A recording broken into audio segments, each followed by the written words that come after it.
وقت کیسے بدل جاتا ہے یہ کوئی نہیں جانتا۔ کل تک جو لوگ راج کر رہے ہوتے ہیں وہ آج زمین پر آ کر گر جاتے ہیں، اور دنیا ان کو پوچھ بھی نہیں رہی ہوتی، وہ مائنس ہو جاتے ہیں۔ ایران اور اسرائیل کی جنگ میں ہم نے یہی دیکھا۔ ایک سروے ہوا اور اس میں پوچھا گیا کہ کون جیتا کون ہارا اس جنگ میں، تو اسرائیلیوں کی ایک بڑی تعداد نے، اور اتنی بڑی تعداد نے جو میں آپ کو آگے آ کے بتاؤں گا کہ کتنی بڑی تعداد نے ایران کے حق میں فیصلہ دے دیا اور نتن یاہو کے خلاف فیصلہ دے دیا، اور یہ سروے اور اس کے نتائج دونوں غیر معمولی اور حیران کن ہیں۔ میرا نام اظہر علی خان ہے اور آپ دیکھ رہے ہیں آج کی بات۔ اسرائیل میں ایک سروے کرایا گیا، انہی کی یونیورسٹی نے کرایا، یہودیوں نے سروے کیا، یہودیوں سے سوال پوچھے گئے اور سوال پوچھنے والے لوگ بھی یہودی تھے۔ انہوں نے پوچھا کہ آپ کو کیا لگتا ہے اسرائیل کے لوگوں کو کہ ایران اور اسرائیل کی جنگ میں کون جیتا؟ انہوں نے واضح طور پہ بغیر کوئی لگی لپٹی، بغیر کسی ابہام کے انہوں نے کہا کہ ایران جنگ جیتا ہے، اسرائیل جنگ ہار گیا ہے، اور نتن یاہو انتہائی بری طرح ناکام ہوا ہے۔ 92% اسرائیلیوں نے یہ بات کہی ہے کہ ایران جنگ جیتا ہے اور اسرائیل جنگ ہار گیا ہے، یعنی 92% اسرائیلی جو ہیں وہ ایران کے حق میں ہیں، ایران کے ساتھ کھڑے ہیں اس معاملے میں، اور واضح طور پہ کہہ رہے ہیں کہ نتن یاہو ہار گیا، اس کی پالیسیاں ناکام ہو گئیں۔ جو 82% اسرائیلی ہیں وہ یہ کہہ رہے ہیں کہ ہماری طویل مدتی جو سیکیورٹی پالیسی تھی، حفاظت کی، قومی سلامتی کی، وہ بہت بری طرح کمپرومائزڈ ہے اور ہو چکی ہے، اور ہم آنے والے کئی عرصے تک جو ہے کافی لمبے عرصے تک ہم غیر محفوظ ہو چکے ہیں، اور ہمیں اس کو دوبارہ سے دیکھنا پڑے گا، ریویو کرنا پڑے گا ان پالیسیز کو، اور نتن یاہو سے جان چھڑانی پڑے گی۔ اگر ہم نے نتن یاہو کو مزید اپنے سر پر سوار رکھا تو یہ پورا اسرائیل کھا جائے گا، جو ریاست ہم نے بہت ہی ظلم کی بنیاد پہ، محنت کی بنیاد پہ اور لوگوں کو دبا کر مظلوموں کا قتل عام کر کے حاصل کی ہے۔ جس زمین کے ٹکڑے پہ ہم نے قبضہ کیا ہے، وہ زمین کا ٹکڑا جس کا نام اسرائیل ہے، وہ ہمارے ہاتھ سے نکل جائے گا۔ اب اہم بات یہ ہے کہ کن بنیادوں پر اسرائیلی ایسا سوچتے ہیں کہ نتن یاہو ناکام ہو گیا ہے اور ایران جیت گیا ہے؟ تو سب سے پہلا اور واضح طور پہ معاملہ یہ ہے کہ ایران قائم ہے جبکہ اسرائیل ہل چکا ہے۔ ایران اپنی بقا کی جنگ جیت چکا ہے، اس کو تباہ ہونے سے بچنا تھا، وہ تباہ ہونے سے بچ چکا ہے۔ اس نے بہت بڑے پیمانے پر ہونے والی تباہی کو روک لیا، اس کا جواب دیا، اور وہی تباہی لا کر مسلط کر دی اسرائیل پر اور امریکہ کے ان تمام فوجی مفادات پر جو مشرق وسطیٰ میں موجود ہیں اور جن کی بنیاد پر امریکہ یہاں پر حکمرانی کر رہا تھا، فضاؤں میں، سمندروں پہ اور زمین پر۔ اب جب اسرائیلیوں سے دوسرا سوال اس طرح سے اس کے بارے میں مزید تفصیل پوچھی گئی تو انہوں نے کہا کہ معاشی طور پر ایران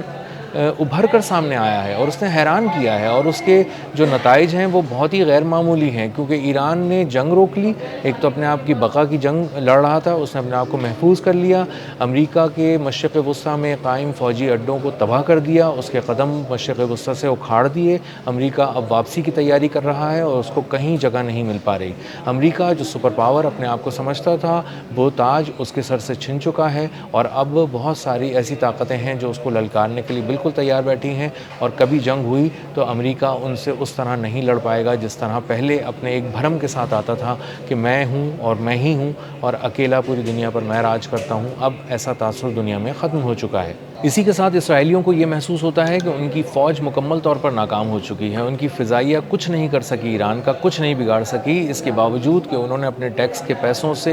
ایک پوری فوج کی آبیاری کی، اس کو پالا، اس کو چلایا، ان کے خرچے اٹھائے اور ان کو بے دریغ ان پر مالی وسائل لٹائے، لیکن حال یہ ہے کہ ان کی زمینی فوج ایران میں داخل ہی نہیں ہو سکی، نہ صرف داخل نہیں ہو سکی بلکہ اپنی زمین کا بھی ٹھیک سے دفاع نہیں کر سکی۔ جتنے ملٹی لیئر ڈیفنس سسٹم تھے، بہت سارے تہ در تہ جو دفاعی نظام بچھائے گئے تھے، یکسر طور پر ناکام ہو گئے۔ ایران کے جو ہائپر سونک اور بیلسٹک میزائلز ہیں وہ پینیٹریٹ کرتے ہوئے یہودی زمین پر گرے اور وہاں پر بہت بڑے پیمانے پر اس نے تباہی مچائی، اور اسی کے ساتھ ان کی جو فوج تھی ان کی قیادت غائب ہو گئی، اس کے جو فوجی تھے وہ ناکام ہو گئے، کہیں نہیں جا سکے بلکہ کھڑے کھڑے اپنی زمین کو بھی نہیں بچا سکے۔ جو ان کی فضائیہ تھی وہ نہ صرف اپنے جو زمین تھی اس کی حفاظت نہیں کر سکی بلکہ آگے جا کر فارورڈ جو ان کو پوسٹ پہ جا کے نشانہ بنانا تھا اس طرح کے کسی آپریشن کو تباہ نہیں کر سکی۔ ایران ایران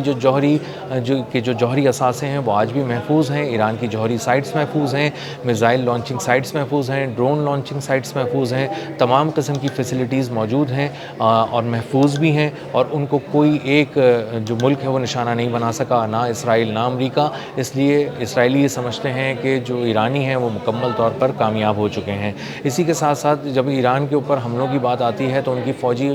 قیادت ہے اس کو بھی نشانہ بنایا گیا، ان کی سیاسی قیادت کو نشانہ بنایا گیا، بہت بڑے پیمانے پر جو ان کے لیڈرز تھے ان کی شہادت ہوئی، لیکن اس کے باوجود رجیم چینج نہیں کیا جا سکا۔ رجیم چینج میں مشتبہ خامنائی آج بھی موجود ہیں، وہ اپنے والد کا تسلسل ہیں، پہلے سے زیادہ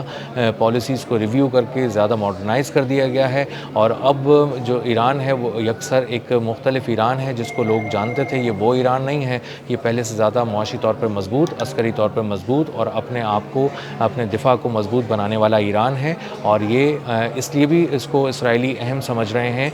ایران کی فتح کو، کہ ایران نے سب سے اہم کام ایک یہ بھی کیا ہے کہ انہوں نے اپنے مذاکرات کی میز پہ لا کے امریکہ کو بٹھا دیا ہے، اس قدر باندھ کر مارا ہے اسرائیل اور امریکہ کو کہ اس کے بعد وہ آ کر مذاکرات کی میز پہ بیٹھ گئے ہیں اور انہی شرائط کے ارد گرد بات کر رہے ہیں جو دراصل ایرانی مذاکرات کار مسلسل کہہ رہے تھے، اور اسلام آباد جو معاہدہ تھا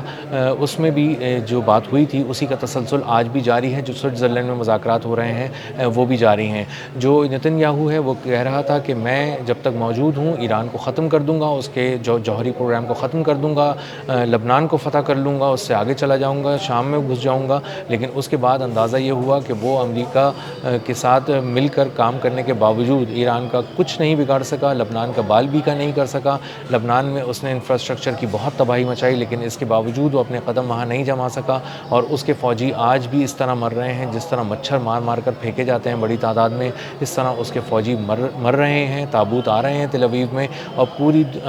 اس جنگ کو اسرائیلیوں نے اپنی آنکھوں سے دیکھا ہے، محسوس کیا ہے، اس میں رہے ہیں، خوف میں رہے ہیں، بموں کے درمیان رہے ہیں، بم پھٹتے ہوئے دیکھے، میزائل پھٹتے ہوئے دیکھے، انہوں نے آگ لگتی ہوئی دیکھی، اس لیے ان کو اندازہ ہے کہ آسمان کس طرح رنگین ہو جاتا ہے ایرانی میزائل جب آتے ہیں، اور اس کے بعد جب زمین پر تباہی پھیلتی ہے تو وہ کس قدر المناک ہوتی ہے، دردناک ہوتی ہے، اور کس طرح فوج ان کی چھوڑ کر ان کو بھاگ گئی، نتن یاہو بھاگ گیا، اس کا کچھ پتہ نہیں چل رہا تھا جنگ کے دوران، اور اب جب معاملات سیدھے ہو رہے ہیں، اب ایران نے حملے روک دیے ہیں تو نتن یاہو سینہ چوڑا کر کے آ گیا ہے کہ میں کامیاب ہو گیا، لیکن دراصل وہ ناکام ہو گیا ہے، اور اسرائیلیوں نے بہت ہی ٹھوس بنیادوں پر اس کو ریجیکٹ کر دیا ہے، اور بہت ٹھوس بنیادوں پر ایران کی جو فتح ہے اس کا اعلان کیا ہے، اس کے حق میں فیصلہ دیا ہے، اور یہ بات پوری دنیا نے اپنی الیکٹرانک سکرینز پہ دیکھی کہ کس طرح ایران نے سیٹلائٹ امیجز بھی اس کے سامنے آئے کہ کس طرح ایران نے مشرق وسطیٰ میں امریکی مفادات کو اڑا کر رکھ دیا، تباہ کر دیا، امریکہ کے قدم اکھاڑ دیے، اور امریکہ کے طیارے $700 ملین کے اس طرح تباہ ہو رہے تھے جیسے کوئی بہت مذاق ہو رہا ہے، آسمان سے آ کر نیچے گرتے تھے، ہینگرز میں کھڑے کھڑے تباہ ہو جاتے تھے، کسی ایئر بیس کا دفاع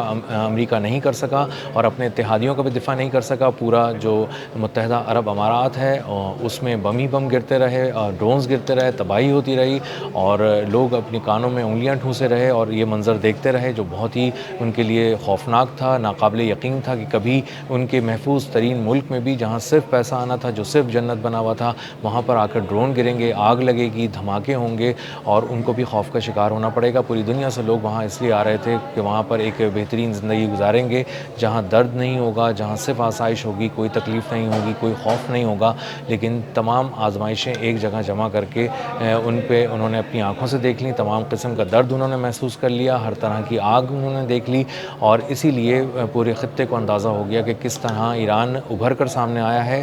عسکری طور پہ، اور اسرائیلیوں نے بھی اسی لیے اب ایران کے حق میں فیصلہ دیا ہے اور نتن یاہو کو مائنس کر دیا ہے۔ 92% اسرائیلی یہ کہہ رہے ہیں کہ ایران یہ جنگ جیت چکا ہے، اور پوری دنیا یہ بات پہلے ہی کہہ چکی ہے کہ ایران یہ جنگ جیت چکا ہے، امریکہ اور اسرائیل، نتن یاہو سب بری طرح ناکام ہو کر شکست کھا چکے ہیں۔ اب تک کے لیے اتنا ہی، ملتے ہیں اگلی ولاگ میں کسی نئی خبر، نئے تجزیے اور نئے زاویے کے ساتھ۔ اللہ حافظ۔